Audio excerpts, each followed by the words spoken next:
Hey guys, this is me and George again. Something George has brought up a number of times in the last year is this thing. I don't know if we ever did it or if we just heard about me doing it, but the idea is that White plays 4 or 5 moves randomly to start with, and then the game starts. And White's job is to work the stones together. Black's job is to have them not work together. So we thought we had some extra time, so we thought we would try it. So let's have a look. One job, our friend Chris is coming in. He's quite strong. I believe I said come in. There he is. Hey, Chris, can you hear us? Yeah, I can hear you. Oh, there you are. Hey, Chris. Hey, sorry about the delay. We just now got all the technical difficulties in the house resolved. Sorry to my dad. Little hard to hear you volume-wise. Yeah, I don't know what's going on with that. My So- microphone is here, so should be That's better. That's better, but So we just did an exercise where White plays the first 4 moves randomly, and then the game starts. And we're Always recording fun. it. So feel free to step in if you, and we can trust Chris's comments. So if he says something, you can pretty much think it's fine. So we put our heads together on the first 4 random moves. What is random? So it's not working together. So I started here. Then here seems pretty random. Then here seems pretty random. And then here. yeah, okay. Yeah, white looks very scattered, and Pretty black random. looks very winning. Okay. Starts here, which I disagree with. Okay. Okay. 3 white stones are focused on the upper right. 2 are focused in the upper left. None are focused in the bottom left. Maybe half of one. So responding here stops the white stones more than any other area. Does this sound rational? Yeah. Okay. Yeah. Also, the right side is bigger than the bottom at the moment. White came in on the bottom of the second line, so Right. I don't really want to touch the bottom if I can avoid Right. it. So I don't see I'm building much here. So I also don't see any of his walls doing a lot. So I thought, well, let's give him a wall. I can click on the right thing here. Yeah. Okay, I have an ant on my screen. Let me kill it. Not that I'm that mean of a person. Well, I understand. Where there's one ant, there are many. Yeah. You I could do the just same thing over here. And I take Sente. Okay. So I think black wants Sente here. So take Sente. Go do I was something. worried about the cut. Yeah. The problem is, yeah, white's going to cut. Oh, I see. White's got the center stone. So I think instead, at this point, if I may go back a few moves to about here, I think you just ignore this. I see. Shall we put it, what, here? Yeah, and close the second corner is probably fine. Give some follow-ups on PA. Because the thing is if white blocks, it's like white played the 3-3 and black pressed the 4-4. It just reverts to a different type of corner pattern, as if white had started there on the third line and black pressed it. So black doesn't have to answer this invasion. And the reason is because neither of the walls are very valuable. Yeah, because that and you're probably going to take, it's either you're going to get into a fight or you're going to end up taking Gote, like what happened in the game. Yeah. And black doesn't really care for either of those results on this board. If we were to do a Tawari here, black to play, this is a very rational place to play next. So seems to fit. Yeah. Yeah.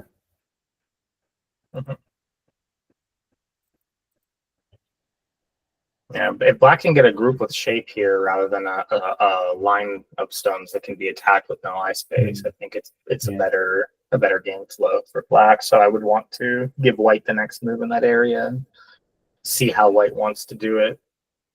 And then for white, it would make a lot of sense to also ignore the corner and just play directly on the left side. So, Chris, I'm giving you access to the game because I want you to show me what you're talking about. Just a Sure. second. Sure. There you go. You can come in. Yeah, on my way in. I'm giving you control. Yeah, so like black could do like, for example, this, and then if white was gonna ignore and play back in the upper left, white might consider something like this one. I see. Because white is also not worried about black blocking either side because the wall's not great. So neither player really wants to actually touch this exchange right now. It's more so you're dancing around it in a more meaningful way. So rather than white pushing into black and giving black what black wants, which would be something like this, white can get ahead of black's idea and say, okay, I'll just surround the stone on a large scale and force you to settle it. And then from that position, black might say, okay, well, I'm going to come in and wreck the top side then and make you capture it in a small way. And then the whole time there's this tension here. Who's gonna break the silence in the corner first? But neither player wants to do it. If that makes sense. I would not have caught that. Good.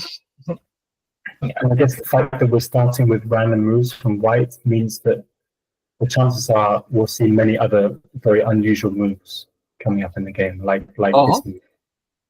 Yeah.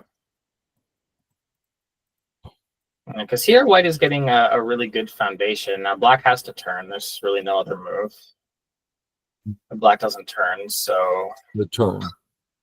Yeah, the turn is not inherently sente, so George might be a little bit confused, but it gives the wall a second dimension and space to make eyes locally. Yeah.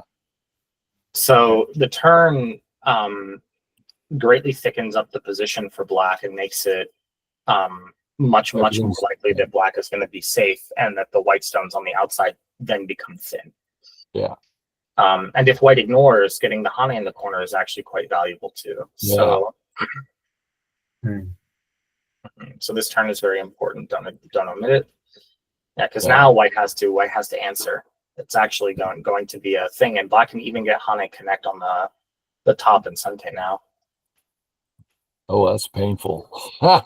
Yeah. So you look at this shape and you ask yourself, is black going to die? No, black can get two eyes at the middle of the wall. Black can get two eyes on the edge of the wall. Black is basically alive as he stands already. Yeah. Black and now the C13 stone is all of a sudden looking just a bit too close. Right. And then black might play like a C10 pincer, and then white's in a bit of a weird spot. So, and very important.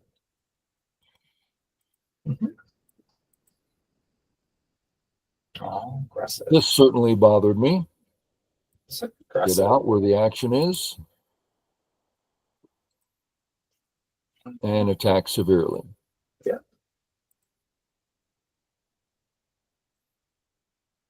I thought I'd try the vital point. Just looked good, like it did a whole bunch of stuff. And Cat caught the two stones, so now white's alive on the left and black is still up with the group. So I was kind of good at this game. A lot of pretty creative moves. Yeah. This one. This one. Do you think I should be staying? No, I think black's move is a bit. Oh, because it's thin. It looks a bit unfocused. With this here, I thought it's probably okay for now. Yeah, if we go back at this point, the white left group is weak. The white center group is weak, right? White to rotated fix. So you've got weak group A, you've got weak group B, and you've got barely settled in the corner group C. When I'm in a situation like this and black's only got one weak group in the middle of it, you should really isolate your target. Right? This type of knight's move splits, but white's already split. White's never connecting these two groups. It's a bit ambiguous. Which side are you actually trying to go after? When I see it, it looks like, okay, maybe we're trying to attack the left to swallow the three stones in the center. But that seems like a tough challenge, and you don't really have any strong white areas you can lean on to facilitate the capture cleanly. If I was white, I would probably force this exchange because if I was black, I would force this exchange because it's probably going to get answered. And then I might consider trying to go for some combination around A, B to threaten the 3 stones so that when we wrap around area 1 in the future, it becomes a Sente, and then when you play 2, white is dying locally. Yeah. And then worst case scenario, you might catch the C stone as collateral in a big way. Yeah. So just very, very multi-layered planning. But this kind of move just comes off as very unfocused to me. Yeah, the idea of splitting white when white's already split. Yeah. To me, it was more running out than splitting. You're already out. You're out on the merit that white's weaker than you on both sides. Yeah. So does black have the right to play away like this, or should black be defending one of his groups? So the principled move would be to find some way to defend. The fact that white got S16 and S14 is a bit strange to me. Yeah, I felt like I'd really gained something with these 2 moves. Yeah, normally it's very, Those are strong moves, yeah. very painful for black to allow it. Like, I really want black to get the shoulder hit at K16, but without the turn, it's a bit awkward now. So I don't know. The game flow feels a bit weird to me. Yeah, black's awkward for sure. Probably it's playable, but how did we So should get have these blocked stones at down? S15? Yeah, I think when this one comes, you're supposed to play the Hane. Yeah. And then if white defends the corner, you're supposed to kick. Yeah, much better. Because white doesn't really want to make another group here. Like, if white is getting into this fight, this type of flow is very natural for black to counterattack the 2 stones. And if white doesn't follow that, if white just comes out again, for example, then black getting the chance to block in the corner is also quite big. You can do that, or you can even get this one first to cover the cut. You know, if white answers by coming out, you block in the corner, white has to live somehow. Otherwise, this is going to be tragedy. White can't find a life here, then white's cooked. I mean, like, just play this one. But if white has to do it like this, it's very painful for white. And then black is going to get the Sente again, right? So this move can be coming. And now your attack against the A group is facilitating your profit plan against B and C, basically. But letting white take both. Yeah. I'm not really sure what this jump does for you. Because once white scoops underneath you, the whole shape is still thin. Yeah. Like, this is still very thin. Like, and it would make more sense to have had the shape here. Because after the Hane, you don't care about these anymore. Right. There's no future in the corner. So these 3 stones become expendable. You would prefer the stone be closer to the one you're actually trying to reinforce for attacking, which would be the A stone. But the A stone was fine on its own anyway. You don't actually need it. If you want to attack white using the power of that stone, you can just do it. Right? Like, you can just ignore it and play wherever you want, basically. Because let's say black goes here, very random move. If white jumps, are you sad? I mean, probably not. You've got attacking placements around here that threaten to draw the 3 stones out. You've still got the ability to Hane in the corner in this case. And if white comes back here, you're sure as heck not playing this one in Tawari. Right. Right. So I would just take the Sente here if white's going to give it to you. Yeah. As white on this board, I probably would have started from here. Why? Why would you ask black to live here? Well, I want black to pick a side. I want to know which side black cares about more than anything. I see. So whichever way he blocks, I'll have a better idea of what I'm going to try to do. Because that might tell me, do I want to come in at 1 or do I want to come in at 2? Yeah. Like, how severe can I be against the black group on the right side? You know, white's I still will, showing. So. Chris, can you show some variations where one might point to you playing at 1 and one the other one at 2? Yeah. So like, let's give white a wall. let's have white be somewhat thick here.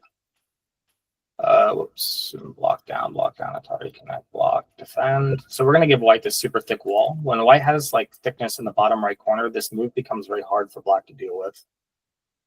How do you counterattack it? Normally in the shape, you want to play something like this or the kick, but if you kick, I can just jump or even extend. And you're separated, you're too far away. If you come across on top of me with a move like this, I have a Tesuji here. So now I can either go underneath you, connect to my wall on the right, or I can connect into the corner. You're still not getting eye space, right? We imagine a shape like this type of thing, black is getting folded very quickly. Then all of the white stones are working together very well in the center. Yeah. Right. And the stone at P8 having the support of the thickness turns that into a real power stone. You notice how it's like slowly the position's improving as black is getting weaker and weaker. So that stone that's originally a mistake in the opening has now become a very powerful move in the middle game, and might even be more efficient than an opening move that white played 50 moves ago. Right. So that's one example of how that might go. And if black plays from the A side, trying to suggest that white knows, okay, if black gets strong facing that area, I always have the reduction at 1, which is going to be worth some points in endgame. So can just fix my shape however I want to do it. Just have a very simple variation here. If black does something like this and comes back, then yeah, later white can just go here and take it. Yeah. Very nice. And black didn't get a lot of territory, but white now also improved his J2 stone. Yeah. So it's a good move. Like no matter which one black does, white's going to improve the position of one of these stones. And if black wants to try to deny improvement, it's going to turn into a really big fight, which theoretically should favor white because white's got the weakness in the center and the weakness to work with here. It's a very risky endeavor for black to try to go the fighting route in a game like this. Okay. There's a lot. I'm sorry. Oh, it's good. Great. It's wonderful.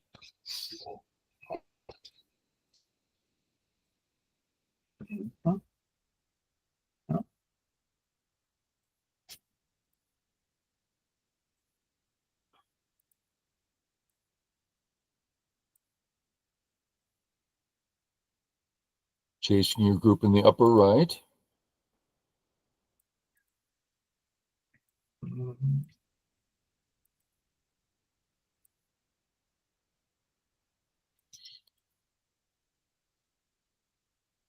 Okay. Time to go after the next group. This black move looks like it's really wrong. Yeah, black should probably be playing cut at the very minimum. And then probably Atari and trying to sack the 2 stones. And then you can push down here, actually. You don't have to answer. Right, don't have to answer. Yeah, because you can sack the 3 stones from K And these are so nothing. Yeah. I like being alive, but it's not that important. Yeah, white was connected on the top and alive on the right anyway. So they're not actually like that's a key distinction to make, George.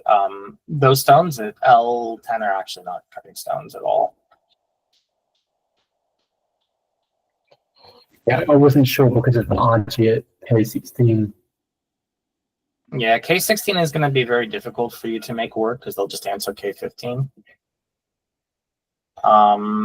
You can try to extend down, they'll cut, you can turn, they'll hane, you cut, connect, Atari, descend, you're gonna have 2 liberties, they're gonna kill you first.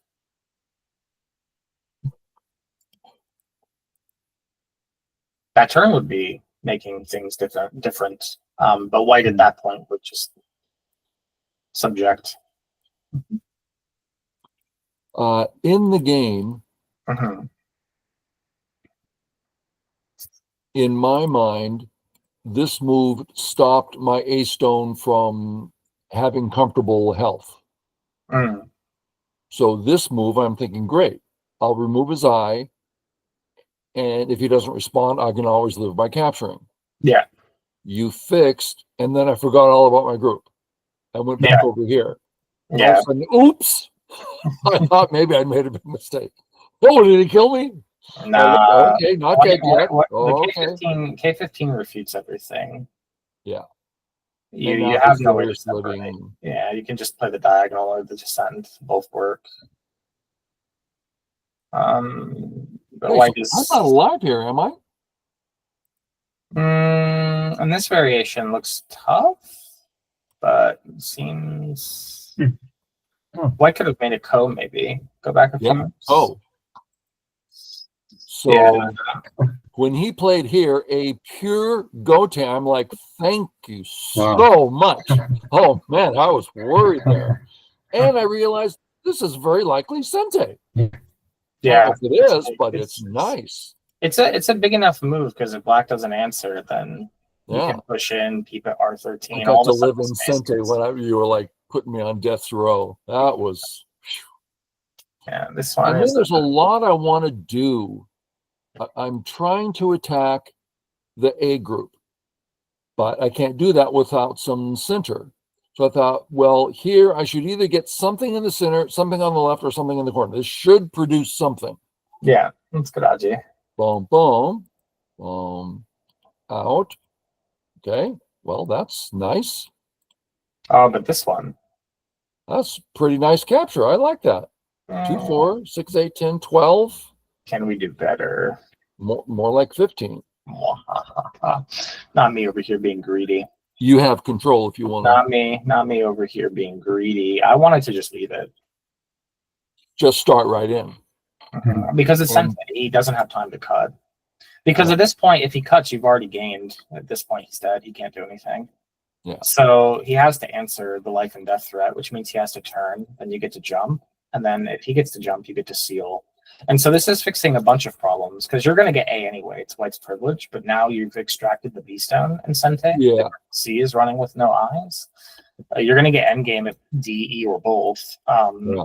It's a very, like, we can imagine some exchanges. And then even if you play like this and black just fixes, when white comes back, it's much bigger profit than the one in game because now white never has to play the move at A. Yeah, I should have seen that. Yeah. Well, it's hard. It's not like it's the It's easiest hard. world, but you know, this is the kind of thing my brain looks at. Because like whenever I can switch gears and do something bigger, I try to do something bigger. A lot of times it works, but sometimes I get ahead of myself. And white's ahead here, so we stopped. Yeah, white. Basically, on the merit of black, just spent way too many stones in the upper left, producing a group that didn't attack for enough profit. Yeah. And I don't see a point yet. Yeah. And like your H9 and H10 became Dame, and then your stones at K9 became Dame. Your stone at F7 became Dame. Like the whole bulk of the center of that group is Dame. Yeah, that's painful. Which is again another reason why like H9 is a move kind of stood out to me. In terms of the direction of play, I don't think I'm strong enough to say H9 is a mistake, objectively. But I think I am strong enough to say that move coming off as very unfocused is probably producing the mindset that causes you to lose these games. This is a moment where I think in a real game, if you have time, you can spend some time here to think critically, and sort of divvy out the board. Try to ask yourself, okay, if I'm going to attack, this is going to be the next 30 to 50 moves of this game. Really, where can I profit? What should I be going after? And then try to map it out like a playbook. You know, because like when I see the situation and I look at the A group sort of in isolation, that's the group I'd like to surround. Which means I need to stress the B group to get moves naturally that surround A while attacking B, right? To keep my opponent sort of off the cuff there. Which is what drags me into looking at the upper right, the L17 relationship, that area. That's what brings my attention into that direction. How can I use that to set up something where I can play like a J11 jump or Tengen or something in the center in a way that's Sente against those B stones while I'm also creating more space surrounding A. Now, that's not complicated at all, though. Now, this is why I said he has to think critically. This is why. But in a game, if you can find these ideas in a game, George, your level of play is going to go up a few stones. Yeah. Because your opponents aren't thinking about that either. You know, like they're going to be looking at the like any 1Q at this position is going to be considering like this move. They're going to be thinking about like this move. You know, they might look at not the clan probably, but they might look at this move. They might consider this move. You know, they're going to look at all these sort of direct attack moves, but they're not going to think about, oh, let me stress area 2 to bother group 3, to jump at area 4, to bother area 5, to come back to area 6, and all of a sudden white's not alive anywhere and can't go anywhere. Yeah. Right, but it's a very long. It's a long. I forgot the stratagem is called in the 36 stratagems applied to Go, but it's like a long-term, well-laid trap where you start with what you want the end result to be. The end result is you want a big net around it. How do you get it? And then that's what you're solving for. So you put yourself in the mindset of, I don't want to play against it directly. I want to create a big net. So how do I create the big net? And now you've got your task, and it becomes much easier to find the sequences that can do it. And that frame of mind alone is enough to beat most players up to 4-0. Chris, thank you very Thank you. much. Viewers, hopefully you caught something from Chris's complex explanations. Mini review. Here you go. And we'll see you all later. Bye. Happy Bye-bye. Father's Day.